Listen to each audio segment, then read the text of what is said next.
Carrefour. Il fait froid dans la maison. Franck, t'aurais pas oublié de remplir la cuve de fioul? Justement, j'allais appeler pour commander. Jusqu'au 15 novembre chez Carrefour, pour toute commande de 500 litres minimum, le fioul premium est au prix du fioul ordinaire. En attendant, je peux venir me blottir contre toi? Allez, viens. Jusqu'au 15 novembre chez Carrefour, pour toute commande de 500 litres minimum, le fioul premium est au prix du fioul ordinaire. Pour toute commande, contactez le 3235 et dites fioul. Service 18 centimes par minute plus prix d'un appel. Département desservi et modalités sur carrefour.fr. L'énergie est notre avenir, économisons-la. Carrefour. Vous écoutez Europe 1, il est 8h16. L'interview politique. Bonjour Jean-Pierre Elkabbach. Bonjour. Vous recevez ce matin le chef de gouvernement tunisien, Youssef Chahed. Un 11 novembre, l'obsession de la Tunisie et du Maghreb, c'est la sécurité, le combat contre le même ennemi que nous, l'État islamique. Youssef Chahed, bonjour. Bonjour. Et je dis bienvenue au chef du gouvernement de Tunisie. Vous êtes Premier ministre, enfin au chef du gouvernement depuis combien de temps?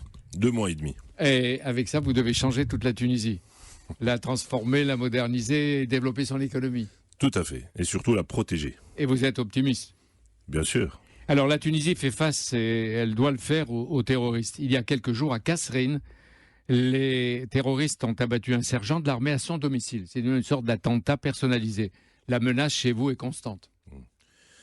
J'aimerais tout d'abord avoir une pensée aux victimes du terrorisme, particulièrement à ceux du 13 novembre 2015 en France, avec la commémoration qui aura lieu d'ici après-demain.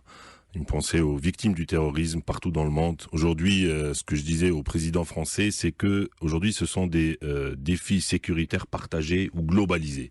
Et à cela, il faut une réponse concertée et unie, notamment, et la coopération sécuritaire entre la France et la Tunisie doit s'élever à un niveau supérieur en ce moment, vu que nous recevons aussi des menaces. Nous étions attaqués comme ce fut le cas pour la France, et donc nous partageons le même... Donc il y a une solidarité française et européenne face à un ennemi commun, c'est Daesh.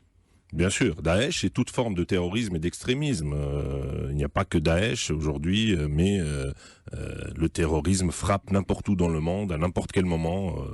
En tout cas, en Tunisie, nous avons stabilisé la situation sécuritaire depuis 1 an. La situation est maîtrisée. Nous avons fait des efforts exceptionnels en matière d'équipement, de ressources. Nous avons alloué nous avons triplé les budgets des ministères de l'Intérieur et de la Sécurité pour protéger le territoire tunisien contre cette menace. Nous avons réalisé des succès importants durant les 12 derniers mois, puisque il n'y a pas eu d'attentat, fort heureusement, en ville.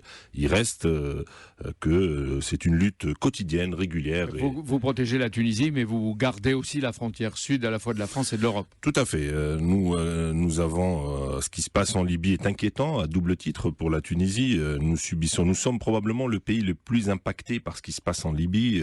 Tout d'abord à un niveau sécuritaire, puisque nous sommes le seul pays qui a gardé sa frontière ouverte avec la Libye, étant donné les relations historiques et exceptionnelles, fraternelles avec nos amis libyens. Et puis aussi d'un point de vue économique, parce que la Libye, nous avions des relations commerciales. Et vous avez combien commerciales. de Libyens chez vous en Tunisie? Alors nous avons reçu en 2011 1 700 000 Libyens en Tunisie. Je me rappelle, je compare un peu avec les 20 000 qui ont échoué à Lampedusa. Nous avons reçu 1 700 000 Libyens. Nous en avons beaucoup en Tunisie, puisque c'est la seule issue pour nos frères libyens. Alors, à Paris, vous avez été reçu, vous l'avez dit tout à l'heure, par François Hollande et par le Premier ministre Manuel Valls. Le président français vous a dit, d'après ce que je lis, la France vous soutiendra, la France, elle est là. Est-ce que la France vous livre les armes, les instructeurs dont vous avez besoin? La France nous soutient et le président français a délivré un message rassurant que la France se tient aux côtés de la Tunisie dans ces moments importants. Il n'en reste que j'ai voulu transmettre un message à la France et à la communauté internationale pour leur dire que la Tunisie, ce n'est pas une question économique uniquement, ce n'est pas une question d'arithmétique et de comptabilité, c'est un enjeu géopolitique. La Tunisie est aujourd'hui un pays libre, un pays où on respecte les droits de l'homme. La Tunisie vient de se doter d'un conseil supérieur de la magistrature. Nous aurons une cour constitutionnelle. Et on respecte les droits des femmes, parce que c'est une tradition depuis Bourguiba. Nous avons dépensé beaucoup en termes d'argent et de temps pour mettre en place une jeune démocratie. Aujourd'hui, la consolidation de cette démocratie passe par une relance économique et pour définitivement... Sinon, la transition démocratique est même en danger.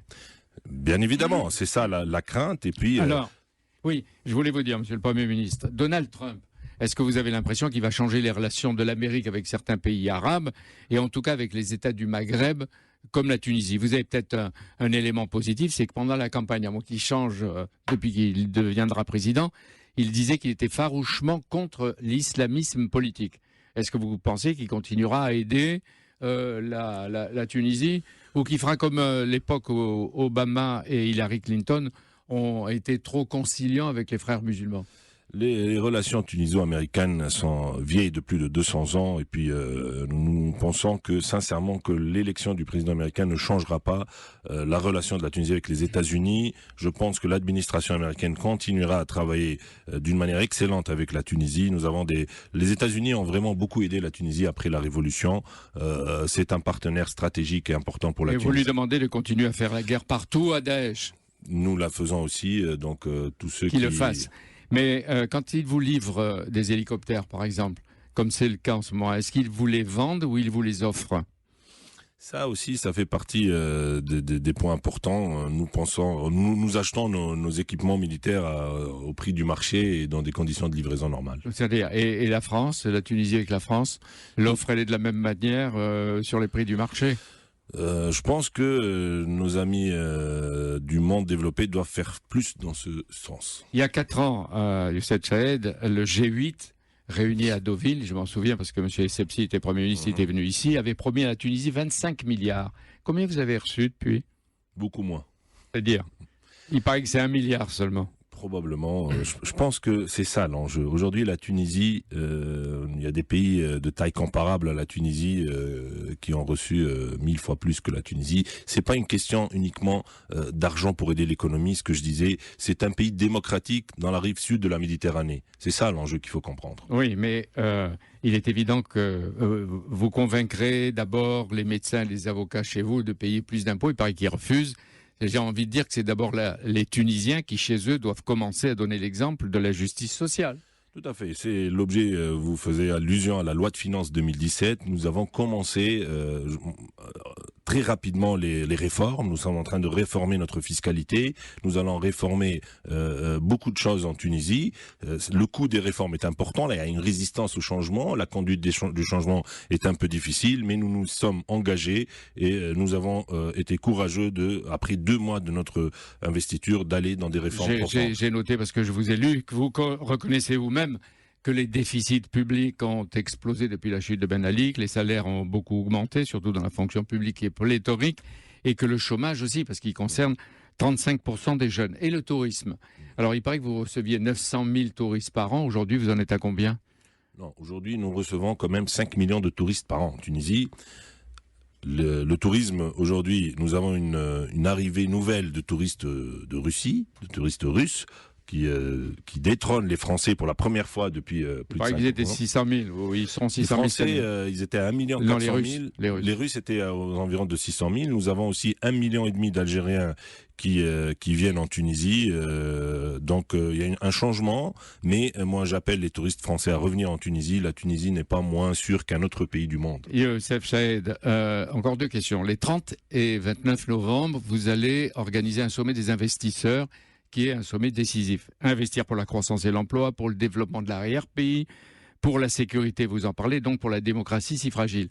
Manuel Valls va y aller. Qu'est-ce qu'il faut pour que ce sommet soit une réussite pour la Tunisie et pour vous? Alors, ce sommet poursuit 2 objectifs. Premièrement, nous voulons montrer que la Tunisie revient sur la carte internationale des sites d'investissement. La Tunisie reste le pays probablement le plus compétitif d'Afrique, avec beaucoup d'avantages comparatifs pour les investisseurs. Et donc, on veut remettre l'image de la Tunisie. Deuxièmement, on veut aussi avoir des investissements.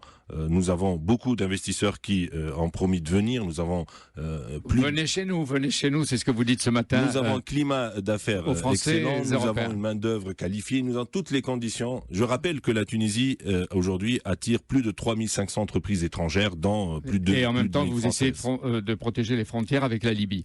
Vous avez, Youssef Chahed, 41 ans. Vous avez fait des études à Paris, à Grenoble, vous y avez enseigné. Vous êtes entré en politique après le départ de Ben Ali. Le président Béji Essebsi, que nous connaissons bien, lui, est respecté. Il a un fils qui se prend pour un dauphin presque autodésigné. Comment éviter le pouvoir à la famille, c'est-à-dire le retour à l'ancien régime? Je pense qu'en Tunisie, tout ça, c'est une histoire scellée. En Tunisie, nous avons une constitution, des institutions, ce que je disais tout à l'heure.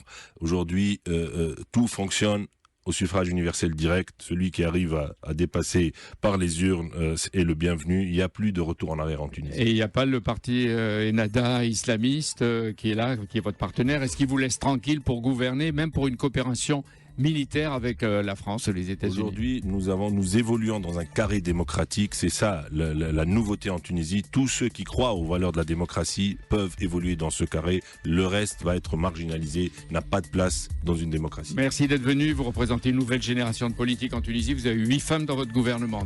Dimanche, Oui. l'invité du grand rendez-vous, vous savez qui c'est? Jean-Marc Ayrault. Bravo. Le grand rendez-vous européen ITL Les Échos. Merci Jean-Pierre Merci. Elkabbach, merci Youssef Merci d'être Chahed venu. Merci beaucoup. d'avoir été notre invité ce matin.